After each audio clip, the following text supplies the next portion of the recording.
The Muslim world, I mean the Muslim world in its entirety. In this program, we won't only focus on the Middle East. Rather, we will address community news and events in the Middle East, as well as West Africa, East Africa, the Far East, Southeast Asia, South Asia, Europe, the United States, Australia, all around the world, Muslim countries, non-Muslim countries. This program will focus on issues that unite the Muslim world and draw important issues to our attention wherever those issues may surface, inshallah. Stay tuned throughout this 1 hour program. In the first segment, we will have a variety of topics and reports, and in the second segment, we will be joined by an in-studio guest, Brother Ahmad Salahuddin, who is a war correspondent and journalist who was most recently reporting in Libya, as well as a journalist and activist, Ms. Rada Jamal.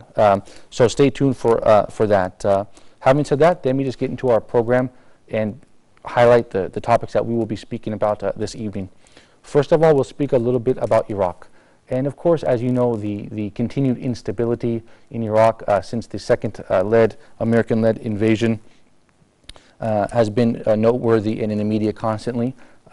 This past week in Iraq, mass demonstrations were held across the country, not just in the capital, rather in cities across Iraq, really aimed at protesting against the discrimination or the perceived discrimination from many groups in Iraq against the what they perceive as sectarian discrimination by the Shia-led government. Of course, in his defense, Prime Minister Noor al-Maliki says he has not marginalized and discriminated against the Sunni majority. He actually says and has claimed that Turkey and Syrian rebel groups have caused this instability in his country. In any event, let's take a look at this report.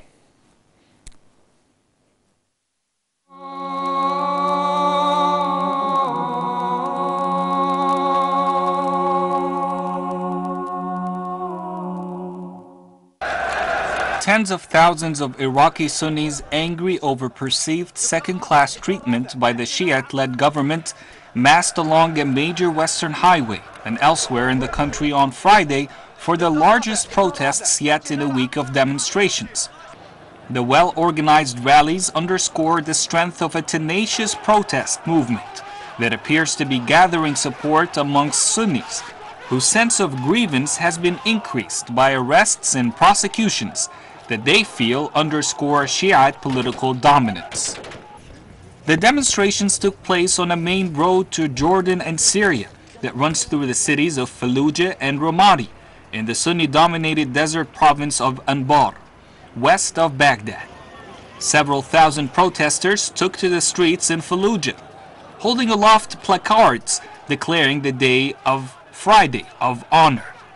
Some carried old Iraqi flags used during the era of former dictator Saddam Hussein, whose Sunni-dominated government was ousted in the US-led invasion nearly a decade ago. Others raised the current flag, which was approved in 2008.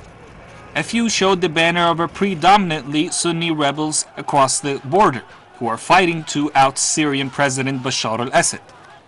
While the detentions triggered the latest bout of unrest, the demonstrators also tap into deeper Sunni fears that they are being marginalized by the government of Prime Minister Noor al-Maliki. Although the government includes some Sunni Arabs and Kurdish officials as part of a power-sharing agreement, it draws the bulk of its support from Iraq's majority Shiites. Vice President Tariq al-Hashimi, another top-ranking Sunni politician, is now living in exile in Turkey after being handed multiple death sentences earlier this year for allegedly running death squads, a charge he dismisses as politically motivated. The International Union for Muslim Scholars called Iraqi government officials to work for the benefit of all Iraqis, on the basis of justice and equality in rights and duties, without exclusion of one party over the other. The policy of exclusion deliberate Sunnis' senior positions and imputation on them, especially in the current circumstances. This threatens and disturbs and provokes sectarian strife in Iraq. The organization called the government also to hold accountable anyone who commits a crime against the honorable Iraqis, members of the security services and others, fair to be punished and warns of the granting of the perpetrators of these crimes immunity, which calls to commit more of them.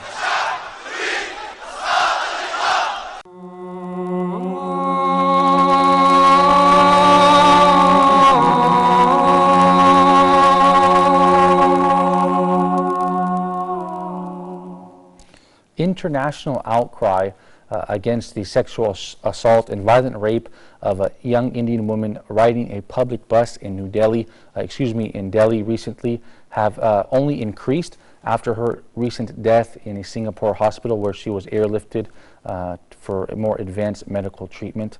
This outcry has resulted in international protests against the Indian government to effect some sort of change and stop this trend of this phenom and trend of sexual assault against women in India.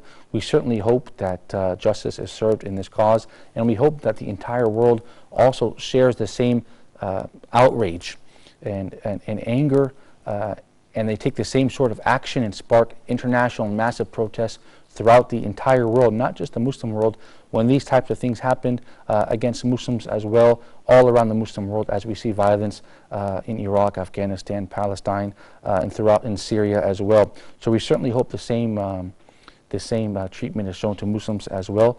We have prepared a report for you, so let's just take a look at it. Thank you. Assalamu alaikum.